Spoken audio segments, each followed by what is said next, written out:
বিশ্বনবী কিয়ামতের দিন শুধু কাঁদতে থাকবে, আকাশের জল জলে সূর্যটা মাথার কাছে চলে আসবে, মাথার মগজগুলো ভাতের মাড়ের মতো গলে গলে নাকের ছিদ্র কানের ছিদ্র দিয়ে বেয়ে বেয়ে পড়বে। তৃষ্ণায় ক্ষুধায় জিহ্বাটা বের হয়ে কুকুরের মতো নাভিস্থল পর্যন্ত ঝুলতে থাকবে। জমিনটারে তামার জমিন বানিয়ে দেয়া হবে।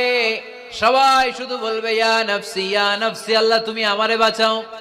অলিরা বলবে ইয়া নফসি, শহীদরা বলবে ইয়া নফসি, নবীরা বলবে ইয়া নফসি, উম্মত বলবে ইয়া নফসি। সবাই বলবে আল্লাহ তুমি আমারে বাঁচাও, আল্লাহ তুমি আমারে বাঁচাও, আল্লাহ তুমি আমারে বাঁচাও। ঠিক ওই মুহূর্তে বিশ্বনবী পিয়ারা নবী মাকামে মাহমুদে সেজদায় পড়ে কাঁদবে।